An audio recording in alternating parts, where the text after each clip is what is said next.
Hello learners, welcomes you all on our YouTube channel success with economics. आज हम Haryana board का previous year question paper 2020 का set D discuss करेंगे। इससे पहले हमने set A, set B and set D 2020 के कर लिए हैं। उनसे पहले हमने 2019 के चारों सेट कंप्लीट कर लिए हैं। तो आज सेट डी को हम डिस्कस करेंगे। इसमें हम पहले पार्ट में 1 मार्क्स और 2 मार्क्स के क्वेश्चन करने वाले हैं। सेकंड पार्ट में हम 4 मार्क्स और 6 मार्क्स के सारे क्वेश्चन करेंगे। तो फर्स्ट क्वेश्चन है, दोहरी गणना के फलस्वरूप राष्ट्रीय आय का अत्यधिक अनुमान लग जाता है, अल्प अनुमान लग जाता है, सही अनुमान लग जाता है या उपरोक्त सभी। इसमें हमारा ओवर एस्टिमेटेड होगा, क्योंकि डबल काउंटिंग की जो समस्या है उसमें जो नेशनल इनकम है मेजर करते टाइम जब उसको मापते हैं तो उसमें ओवर एस्टिमेटेड हो जाती है, अत्यधिक अनुमान लग जाता है। क्योंकि डबल काउंटिंग होगी तो अंडर एस्टिमेट तो होगा ही नहीं बिल्कुल। और अब ये प्रॉब्लम है तो करेक्टली एस्टिमेटेड भी होगा, तो बी और सी यहाँ पर कट जाएंगे। ए क्या है? ओवर एस्टिमेटेड, यानी कि अत्यधिक अनुमान लग जाता है। A will be right answer. Next है क्वेश्चन नंबर सेकंड, कौन सी बाहरी बचते हैं? मैंने आपको बता रखा है कि economies of integration, economies of concentration and economies of information. सबके पीछे अगर प्रोनाउंसिएशन इसकी देखें तो TION, information, concentration and integration, ation ऐसी साउंड आ रही है, तो वो एक्सटर्नल इकोनॉमीज है। एक ट्रिक है बस याद करने की। और यहाँ पर ऐसा कोई वर्ड नहीं है। ये देखो, टेक्निकल है, ये मैनेजरियल है, ये लेबर है। इसमें कोई भी TION लास्ट में जो मैं आपको बोल रही हूँ, इंटीग्रेशन, ये कंसंट्रेशन या फिर इंफॉर्मेशन, ऐसा कोई वर्ड नहीं है। तो none of the above. Next है, आर्थिक समस्या का संबंध किससे है? गरीबी से, बेरोजगारी से, काले धन से, सीमित साधनों से। हमारी इकोनॉमिक प्रॉब्लम क्या है? There are unlimited wants and limited resources, और उन रिसोर्सेज पे फिर हमें क्या करनी पड़ती है? चॉइस करनी पड़ती है। तो D will be right answer. Next है, भारतीय रिजर्व बैंक की स्थापना कब हुई? 1 अप्रैल 1935 को। अगर डेट भी पूछ ली जाए तो 1 अप्रैल 1935, यहाँ सिर्फ ईयर पूछा हुआ है, तो C will be right answer. Next है, कौन सा प्रवाह चर नहीं है? अब स्ट्रोक एंड फ्लो, स्ट्रोक कौन सा होता है? पॉइंट ऑफ टाइम जो होता है, एंड फ्लो एक पीरियड ऑफ टाइम में चलता है, ठीक है, जो फ्लो में होता है। अब यहाँ पर आप देखिए, बिल्कुल इजी क्वेश्चन है। वेतन, सैलरी हर महीने आती है, फ्लो है।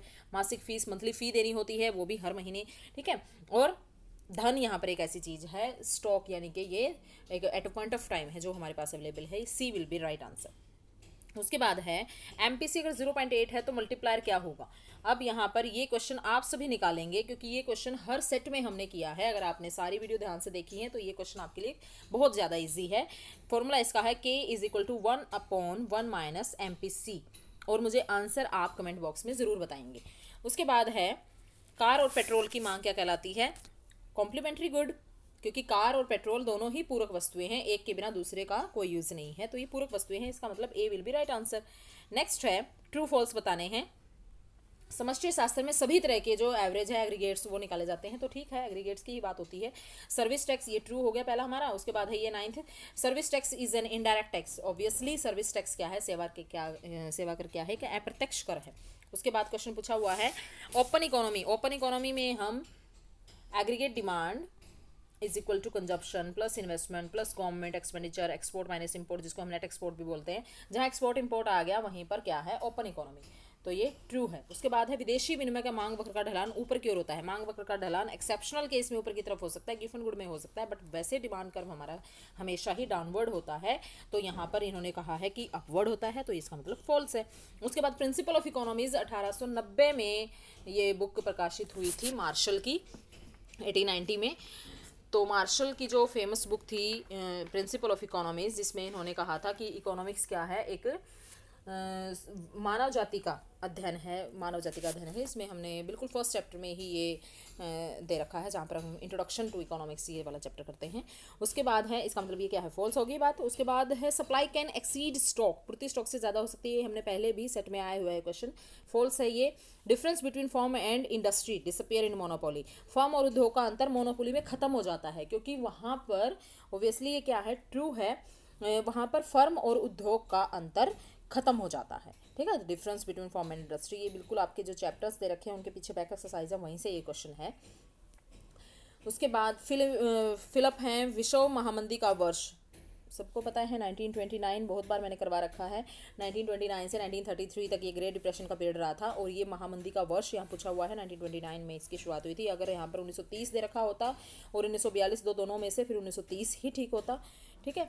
उसके बाद है छात्रवृत्ति। छात्रवृत्ति स्कॉलरशिप क्या है? एक ट्रांसफर पेमेंट है, इसको नेशनल इनकम इंक्लूड नहीं किया जाता, वास्तविक नहीं है ये, ट्रांसफर है, हस्तांतरण है। ये 1 मार्क्स के सारे क्वेश्चन हो चुके हैं। अब उसके बाद 2 मार्क्स के very short answer type question है। बैंकों के 2 प्राथमिक कार्यों के नाम बताने हैं। अब उनको एक्सप्लेन मत करना, टाइम मैनेजमेंट भी हमने देखना है पेपर करते टाइम। सिर्फ यहाँ पर 2 नंबर में नाम बताने हैं, ऋण देना और जमा स्वीकार करना, बस 2 नंबर आ गए आपके। उसके बाद है प्राथमिक क्षेत्र से क्या अभिप्राय है, प्राइमरी सेक्टर क्या है। अब यहाँ अभिप्राय पूछा है, मीनिंग बताना है कि प्राथमिक क्षेत्र में हम क्या क्या इंक्लूड करते हैं, क्या होता है प्राथमिक क्षेत्र, जिसमें हम प्राथमिक क्षेत्र से हमें कच्चा माल मिलता है या फिर कृषि या कृषि से संबंधित जो भी क्रियाएं इसमें होती हैं। What you mean by external. Next question है एक्सटर्नल इकोनॉमीज। अब ये शॉर्ट में भी आया हुआ था, मैंने बिल्कुल आपको अच्छे से एक्सप्लेन किया है। बाहरी किफ़ायतें, बाहरी रूप से जो लोगों को फायदा होगा, जिसमें रिटर्न्स टू स्केल मिलते हैं, वो हमारी एक्सटर्नल इकोनॉमीज़ होती हैं, जिसमें हम concentration, economies of concentration, economies of integration and economies of information, ये हम डाल सकते हैं इसके एग्जांपल। उसके बाद स्वचालित निवेश किसे कहते हैं। स्वचालित निवेश, ऑटोनोमस इन्वेस्टमेंट, मैंने आपको बताया था कि ये एक्स एक्सिस के पैरेलल होता है और इनकम से इसका कोई ये नहीं होता। इनकम कितनी भी हो सकती है, जितना एक बार डिसाइड हो गया इन्वेस्टमेंट उतना ही है। इनकम से ये मोटिवेट नहीं होता, प्रेरित निवेश होता है इनकम से, वो इंड्यूस्ड होता है। ठीक है।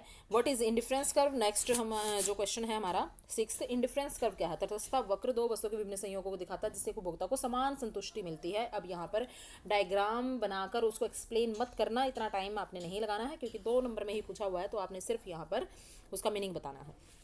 नेक्स्ट है पूर्ति और स्टॉक में अंतर। अभी मैंने बिल्कुल क्लियर किया है आपको कि पूर्ति क्या होती है और स्टॉक क्या होता है। स्टॉक बिल्कुल सारा सामान जो बिना बिका हुआ, बिकने वाला है या बिक गया है, जो भी हमारे उसमें अवेलेबल होता है स्टोर में या कैसे भी शोरूम पर। और सप्लाई होती है जो बिकने के लिए तैयार है, एक निश्चित मात्रा पर, एक कीमत पर, जो निश्चित मात्रा बिकने के लिए तैयार है वो सप्लाई है। आप इन दोनों में एक एक अपने मीनिंग टाइप इनका आंसर देना है। घाटे की वित्तीय व्यवस्था, डेफिसिट फाइनेंसिंग, जब घाटा हो जाता है सरकार को तो घाटे की वित्तीय व्यवस्था बनाया जाता है जिसमें नई करेंसी छापी जाती है ताकि मनी सप्लाई को बढ़ाया जा सके। और ये ज़्यादा, इससे क्या होता है, इन्फ्लेशन आता है। आपने सिर्फ इसका मीनिंग लिखना है। ठीक, उसके बाद अब हम नेक्स्ट पार्ट में 4 मार्क्स और 6 मार्क्स से क्वेश्चन करेंगे। आई होप आपको ये वीडियो बहुत पसंद आई है। Please like and share this video. Thank you very much.